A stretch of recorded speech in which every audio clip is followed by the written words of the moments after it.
But one urgent warning issued just before Hurricane Katrina made landfall changed the way that we talk about hurricanes. Chief Meteorologist Dr. Josh Eaches talked to the man behind that message and how it reshaped modern forecasting.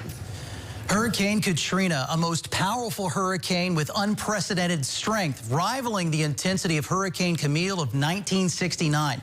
That was the headline leading one of the final and most urgent alerts put out just before the storm hit. Written by National Weather Service forecaster and New Orleans native Robert Ricks, that message was controversial at the time and trailblazing for the way meteorologists communicate weather today. As we hear about the dire statement from Ricks himself, we'll now go through it word for word, just as it read on August 28, 2005, one day before landfall. Most of the area will be uninhabitable for weeks, perhaps longer. At least one half of well-constructed homes will have roof and wall failure. All gabled roofs will fail, leaving those homes severely damaged or destroyed. When I issued it, I didn't take on any feeling differently than issuing another tornado warning or a severe thunderstorm warning. It just felt like part of the job. I hit the send button, I went to the coffee room and got me a cup of coffee, and then that's when it hit me then. It's like, wow, what did I just do? The majority of industrial buildings will become non-functional. Partial to complete wall and roof failure is expected. All wood-framed low-rise apartment buildings will be destroyed. Concrete block low-rise apartments will sustain major damage, including some wall and roof failure. There was the first one of its kind that actually had impact statements in there. They were quite definitive and what was anticipated to happen. High-rise office and apartment buildings will sway dangerously, a few to the point of total collapse. All windows will be blown out. The blowback was more or less a few minutes later. I got a phone call from headquarters saying who put that warning out, and they said it was Robert Ricks. Airborne debris will be widespread and may include heavy items such as household appliances, even light vehicles.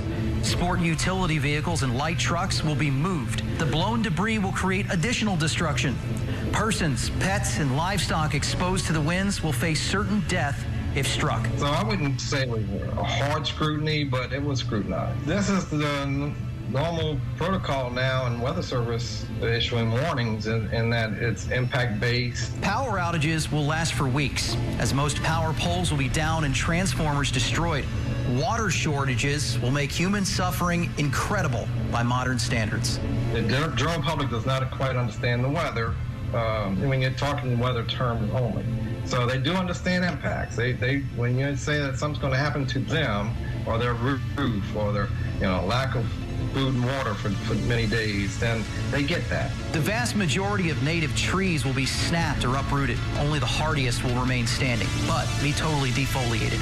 Few crops will remain. Livestock left exposed to the winds will be killed. Proud to be part of the beginnings of that and watch it unfold over time, so that's a good thing.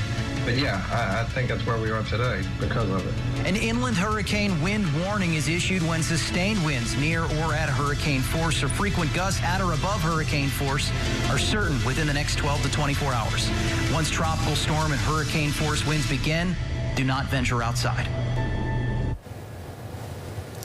Watershed moment. It really kind of shaped the way that these warnings are put out today and kind of defined how it's been done since then. Especially with the impact statement. That's right. Yeah. That's the word right there. Before that, it was winds are going to be 130, storm surge is going to be 15 feet, 6 to 8 inches of rain.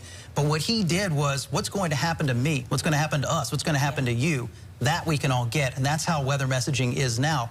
Relate it to people, not just, be fascinated about the weather itself. Ricks did follow up telling me he thinks that New Orleans is a much better place now because of the reaction to what happened in Katrina. Does worry about the next generation of people perhaps having that hurricane amnesia and not being ready to handle the next big one. Well, that's why it's so important to relive this 20 years later to show those that may be younger at that time that didn't experience it then how vital it is to remember these things in the event it ever happens again. Yeah, we know there's always big storms around the horizon. It's about how we as communities are resilient and ready to handle them. And we certainly appreciate, Dr. Josh, you and the storms team and how you make certain that when you are giving us forecast dire situations, you certainly give that impact statement to let us know what to expect. We appreciate that. And we try to reserve words like that only for the big ones and not your run-of-the-mill mundane tropical storm that comes day to day.